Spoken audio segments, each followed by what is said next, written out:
It all started with a mailbox. See, out here, mailboxes aren't just decoration, they're a lifeline. Packages, feed orders, vet letters, bills, everything runs through that little steel box on a post. Mine had stood in the same place for 20 years. But the county road grader recently widened the ditch, and the postal carrier asked if I could move my mailbox 3 feet over, so she wouldn't have to risk sliding into the rut. 3 feet, that's all. So I grabbed a post hole digger, sank a new cedar post, and set the box down just across the gravel. Problem solved, or so I thought.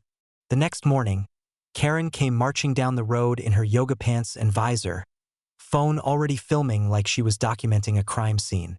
"You can't just move it," she screeched. "That mailbox was HOA property. You're in violation of federal postal regulations." I leaned on the shovel, wiping sweat. "Karen, it's my box, my post, and my land. The Postal Service asked me to move it. You don't own an inch of this road." She gasped like I'd confessed to stealing government secrets. "I'm calling the cops. You'll go to jail for tampering with the mail." And sure enough, 10 minutes later, a county deputy pulled up. Karen met him at the drive like she was the star witness in a grand trial. "There," she cried, pointing at my mailbox. "He moved it. He's violating federal code." The deputy walked over, looked at the box, then at me. "You got paperwork?"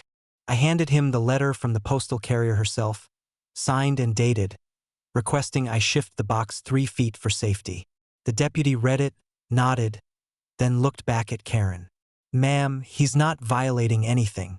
In fact, he's complying with federal postal request. This is perfectly legal." Karen's jaw dropped. "No, it was HOA property. It was fixed in place. He stole government land." The deputy frowned. "Ma'am, this here is clearly his land. And you just admitted on camera that you believe the HOA owns the roadway."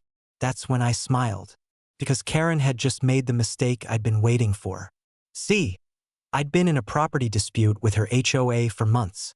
They'd been insisting the road leading up to my drive was community property, and trying to fine me for things like gravel dust and tractor traffic. But the county survey said otherwise. The land was mine all the way to the ditch line.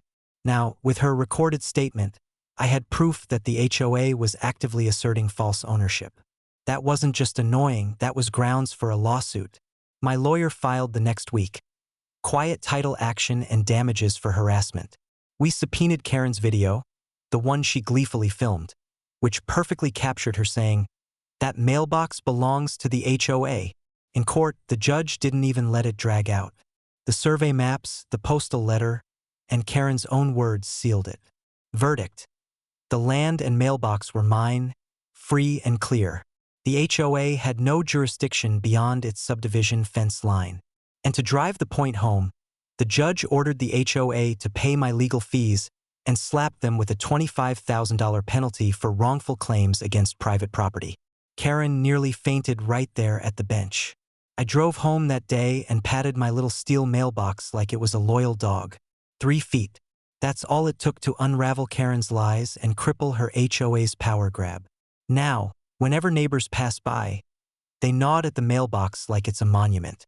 Not just to the mail, but to the day Karen learned you don't mess with a rancher's land, not even by 3 feet.